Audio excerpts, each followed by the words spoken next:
सर्वप्रथम सर्वांना श्री स्वामी समर्थ.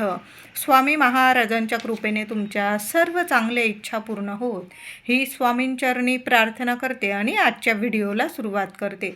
उद्या 27 मे 2026 बुधवार दिवशी अधिक ज्येष्ठ महिन्यातील शुक्ल पक्षातील कमला एकादशी आलेली आहे. बघा, अधिक महिना सुरू आहे आणि अधिक महिन्यात 2026 मधील अधिक महिन्यामध्ये 2 कमला एकादशी आलेल्या आहे.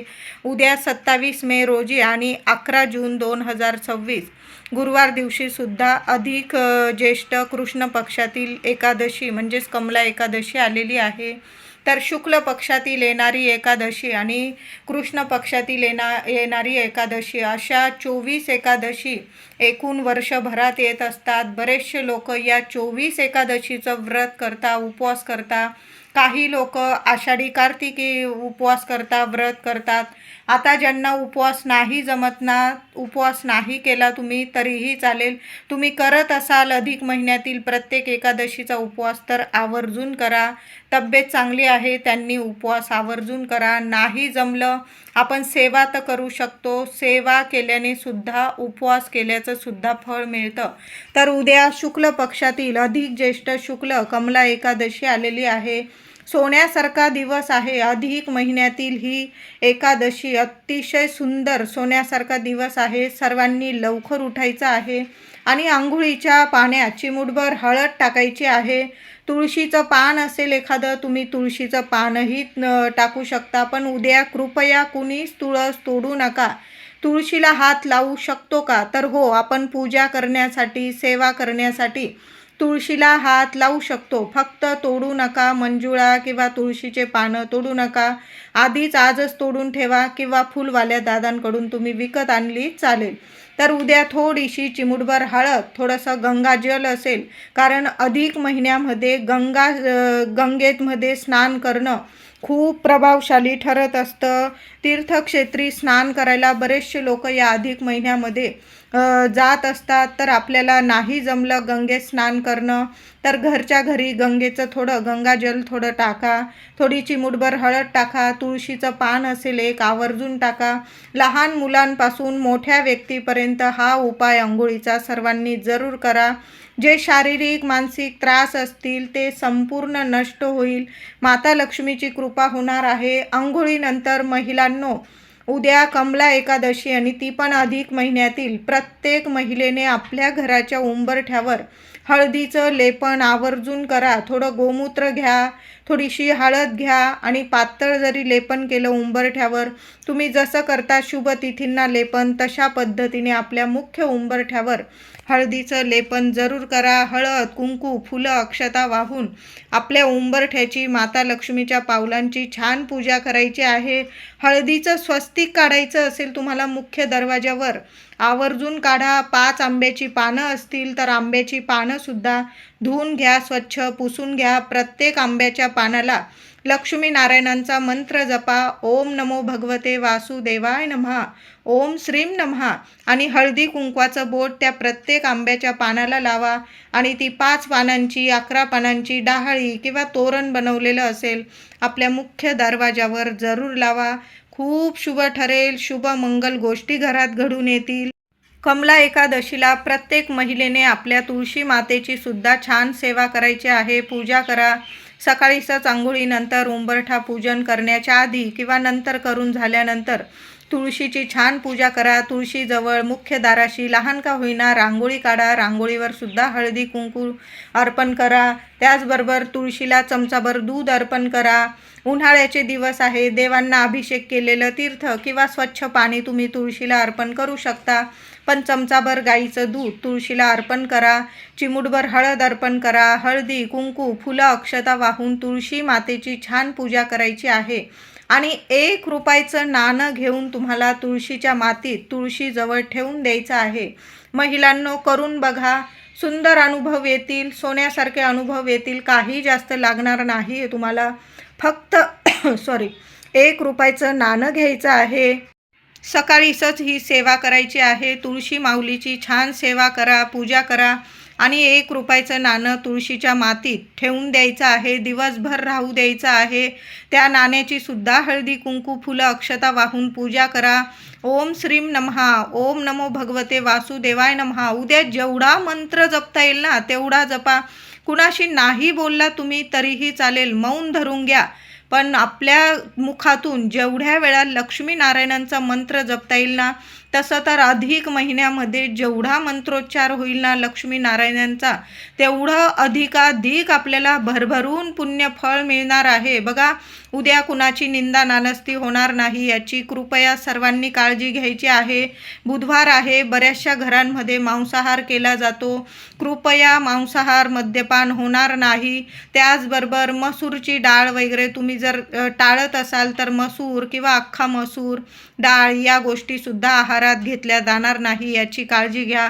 काही लोक तर कांदा लसूण विरहित जेवण करता, नाही जमलं पण मांसाहार तर टाळता येईल. कृपया उद्या सर्वांनी मांसाहार वगैरे करू नका. जेवढी लक्ष्मीनारायणांची सेवा कराल ना तेवढं भरभरून फळ मिळणार आहे. उद्या तुळशीची पूजा करून तुळशीच्या मातीत 1 रुपयाचं नाणं ठेवायचं आहे. संध्याकाळी ते नाणं उचलून घ्यायचं आहे, देवघरात ठेवा माता लक्ष्मी समोर आणि त्याची पुन्हा पूजा करायची. आणि नंतर गुरुवारी किंवा रात्रीत जरी तुम्ही ते नाणं तुमच्या पर्समध्ये किंवा एखाद्या लाल कपड्यात बांधून तुम्ही तुमच्या तिजोरीत ठेवू शकता. एखाद्या पर्समध्ये ठेवलं तर कोपऱ्याला ठेवा, म्हणजे ते नाणं आपल्याला खर्चायचं नाही आहे. हा उपाय केल्याने तुमच्या पर्समध्ये इतका पैसा येऊ लागेल. मी म्हणत नाही की कष्ट सोडूनच द्यावे लागतील, कष्ट करायचेच आहे आपल्याला.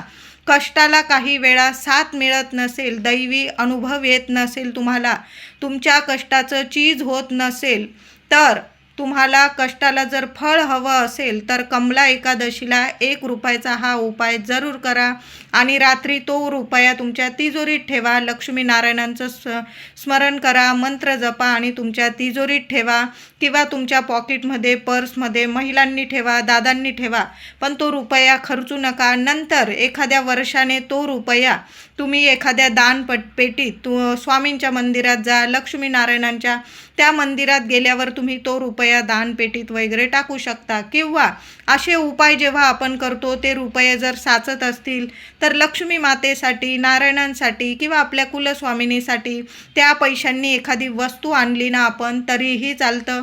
यामुळे सुद्धा आपलं भाग्य साथ देऊ लागतं, आपल्या कष्टाला मेहनतीला फळ मिळते, लक्ष्मीनारायणांची साथ मिळते.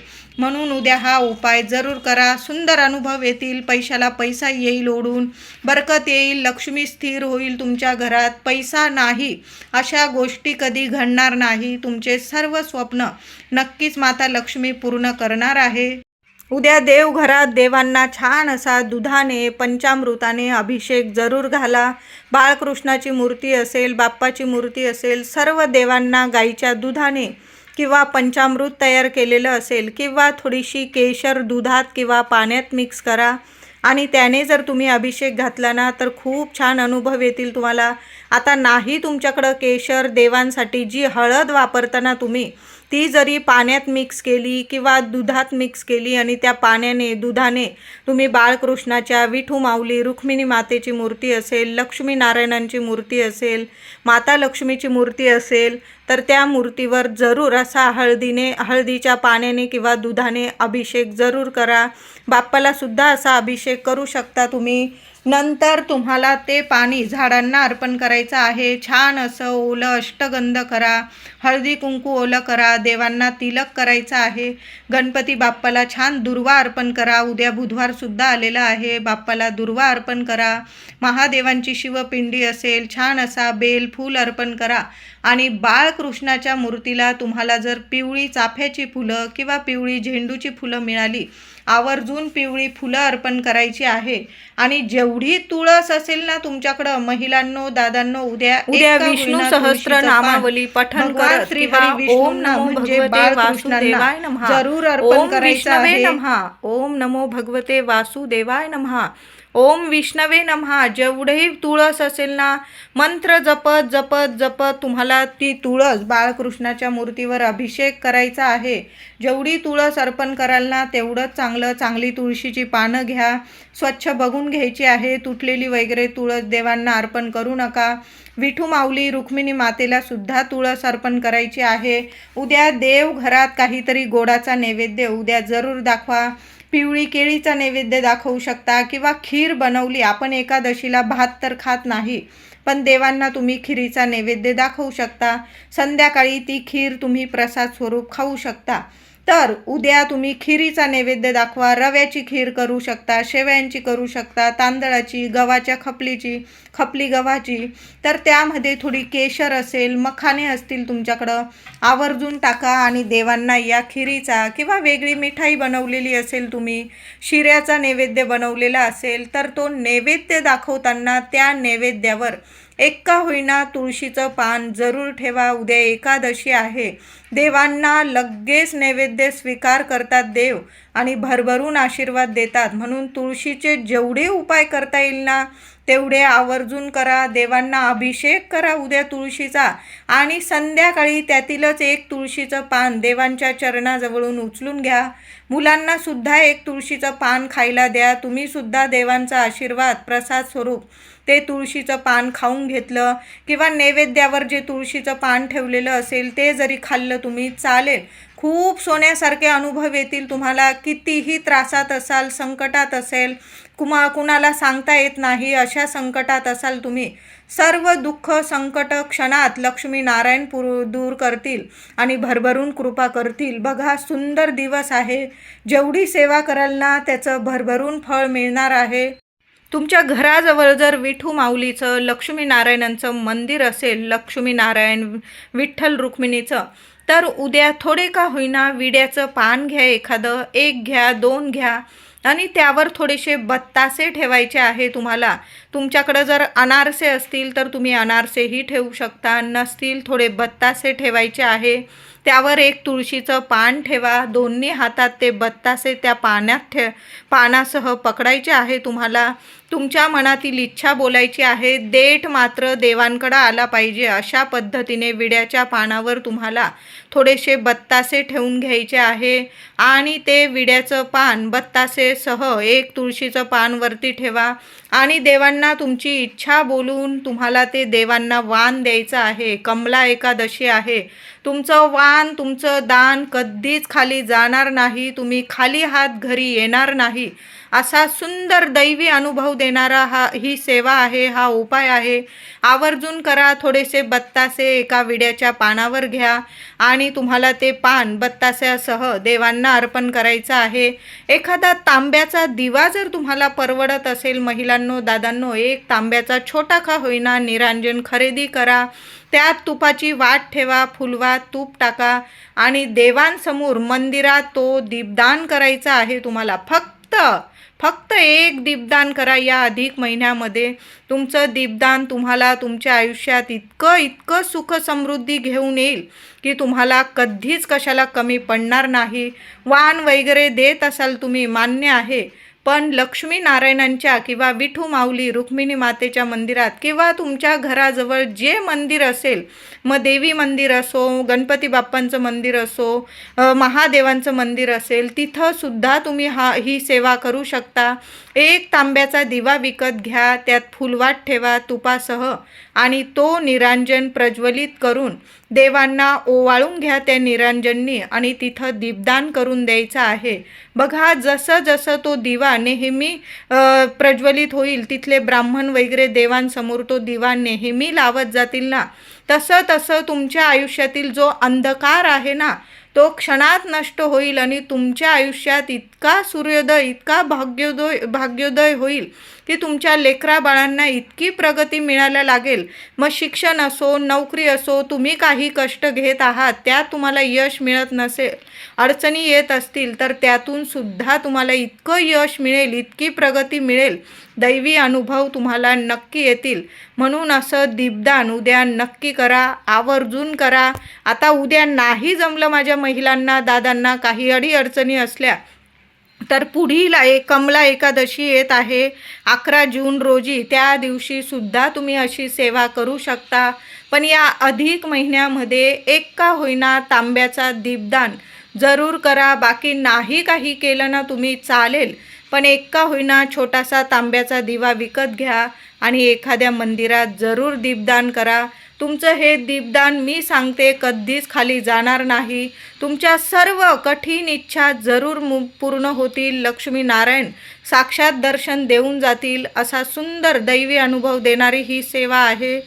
कमला एकादशीच्या दिवशी नाही मंदिरात जाता आलं तुम्हाला तर घरच्या घरी जरी तुम्ही 1-2 विड्याची पानं घ्या, स्वच्छ धुवून पुसून घ्या, त्यावर बत्तासे ठेवा आणि त्यावर 1 तुळशीचं पान ठेवून देवघरात देवांच्या चरणी म्हणजे बाळकृष्णाच्या चरणी ते विड्याचं पान जरूर अर्पण करा.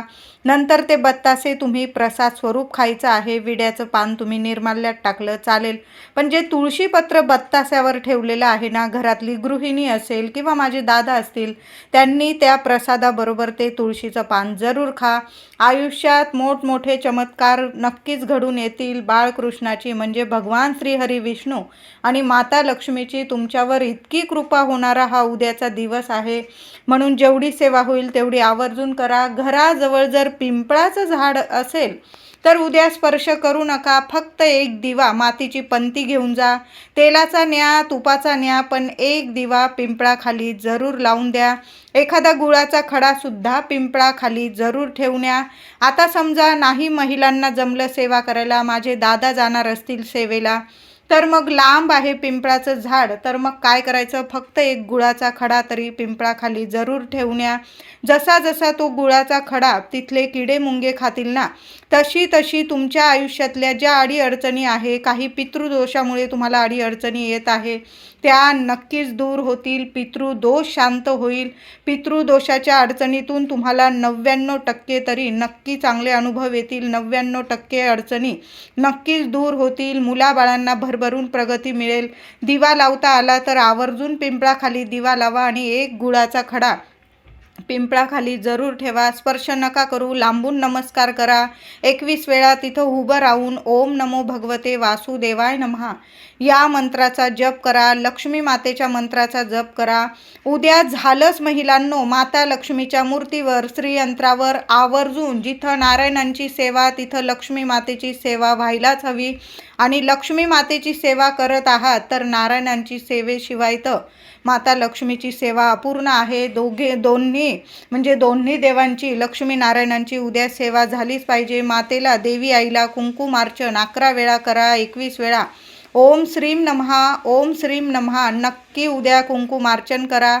संध्याकाळी कापूर आरती जरूर करा देवांची. आणि कापूर सोबत तुम्हाला 5 लवंग आणि थोडीशी चिमूटभर पिवळी मोहरी जर जाळता आली तर आवर्जून जाळा. संपूर्ण घरात तो कापूर धूप पसरवा. प्रथम देवांना दाखवा आणि नंतर तो कापूर धूप संपूर्ण घरात तो फिरवायचा आहे. लोबान असेल, गुगल असेल, आवर्जून टाका.